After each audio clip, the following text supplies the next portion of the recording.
So I wanted to ask a overview, not in all the gory details, but 20 years from, sort of where audio was and where it is today and the work that you guys are doing.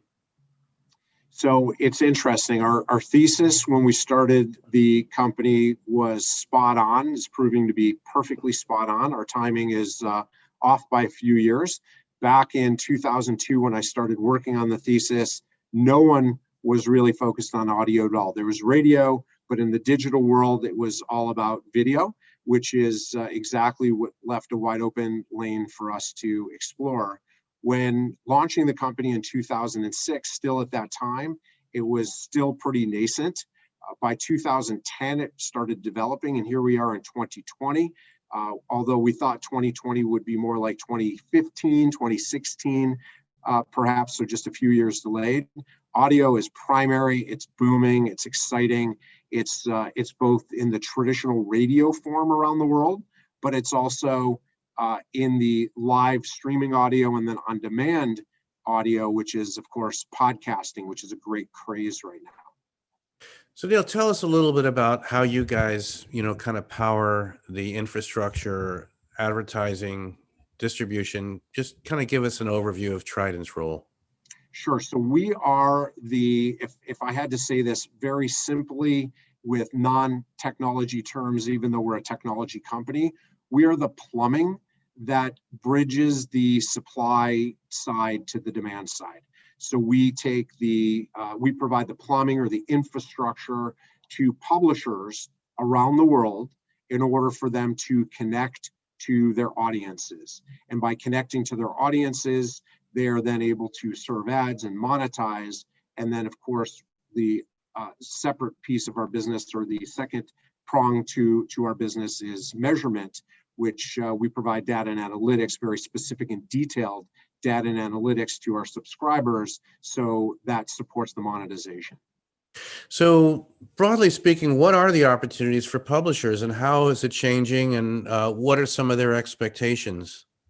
So that's what I love most about audio, is it's open for, it's always been very powerful. So if you think back in terms of audience connectivity in radio, for many years, it's been statistically recognized as one of the most connected and engaging and call to action forms of advertising and media overall.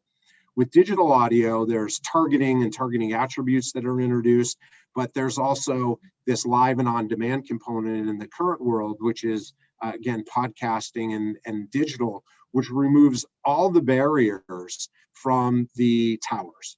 So whether you're a pure play publisher broadcasting anywhere in the world, or if you're a brand where you have a tower in a specific marketplace, connecting through the internet or connecting IP-based removes the requirement of that tower or the geographic limitation.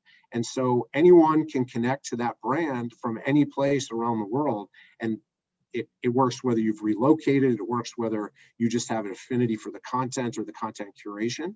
And so it's without boundaries now, which is pretty exciting.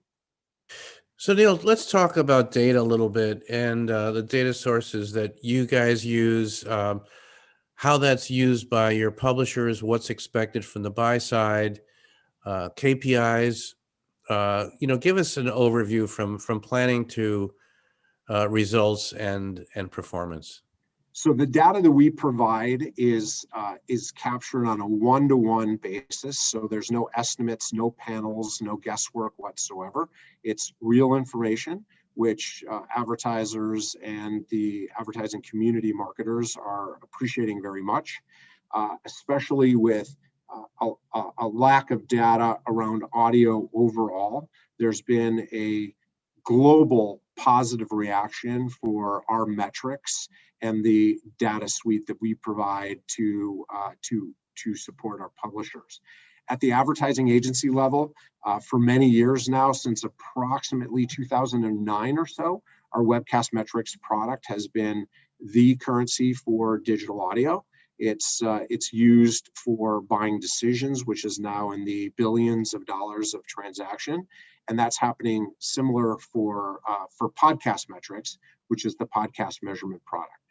We operate. We're measuring in over 50 countries, so we are global. And the data that we procure, although we don't publish it specifically in widely used formats, it is used specifically for the transaction or for the monetization for our publishers. What about challenges that you face that, or sort of what you'd like to solve moving forward, or and your publishers ask you to solve? They're vast. It's being a technology company. It's perpetual improvements, not just feature improvements, but we've always been innovative since the day of launching the company. And the expectation on us with the type of client base and market share that we have around the world remains pretty pressurized for us to not only look at what the needs of the publisher are, but what the needs of the advertisers are. So even though the advertisers, we support the advertisers, they're not our clients, the publishers are our clients, we always have to look for what the needs of the advertisers are in order to be that bridge of monetization. So that's one. Another really important piece besides innovation for us is also to make sure that audio is primary. So it is working its way towards very primary today, but just a couple of years ago, in fact, audio was secondary, video was still very primary, but a massive convergence of audio, video, and mobile, which has been our thesis, is front and center, especially with the live and on-demand components of it.